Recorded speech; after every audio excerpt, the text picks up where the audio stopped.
Olá, aqui quem fala é o professor de História, Gustavo Uchoas Guimarães, e o tema do nosso vídeo é Sociedade na América Espanhola. Já vimos em outros vídeos como os espanhóis invadiram e conquistaram o continente americano, fazendo com que várias partes do continente se tornassem colônias espanholas.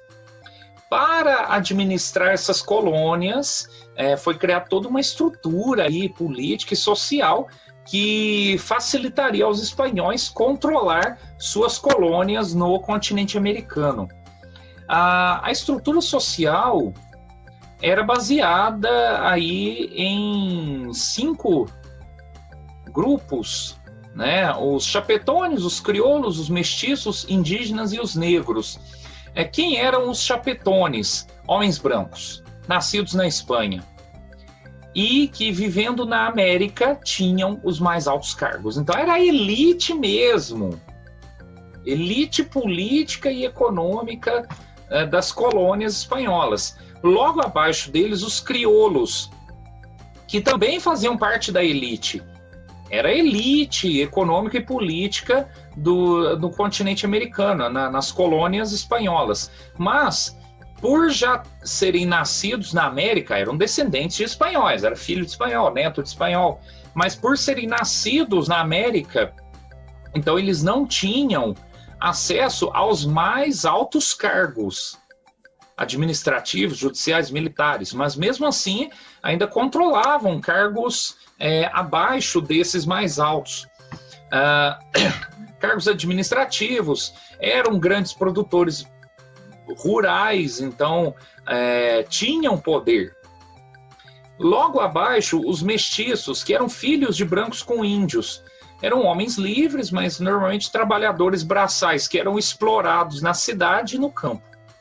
E logo abaixo, os indígenas e os negros, que trabalhavam praticamente em regime de escravidão.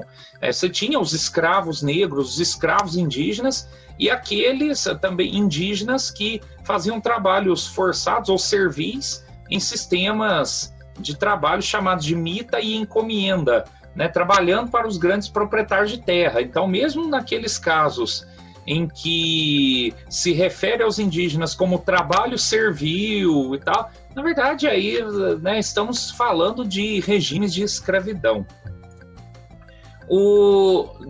Dos chapetones você tem também o clero, né, padres e bispos. Então os mais altos cargos no clero também, né, cargos dentro da igreja, os mais altos cargos eram também dados aos chapetones, mas os crioulos tinham acesso aos chamados cabildos, que eram os cabildos, as câmaras municipais.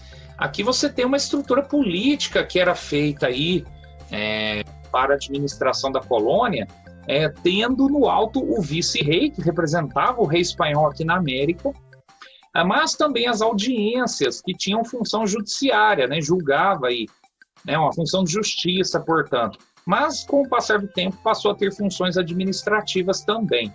E os chamados cabildos, que são, hoje a gente chama de Câmara Municipal, né? Estão administrando os municípios ali, né? As vilas, cidades no continente americano.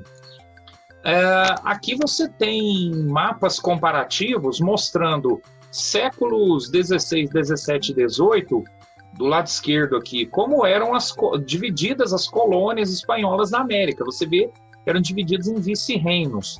Com o processo de independência, as lutas por independência, esses vice-reinos deram origem a vários países no continente americano. Então você tem do lado direito aqui os países que surgiram com a divisão, a independência desses vice-reinos.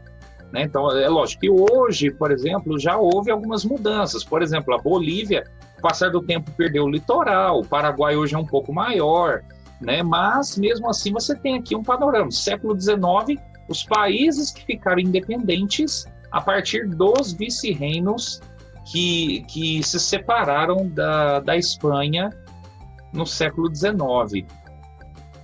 Em outros vídeos, continuaremos falando sobre essa questão da administração colonial, tanto espanhola como portuguesa, e os impactos disso na formação do continente americano, tanto formação social, como cultural, como econômica, política, etc. Muito obrigado.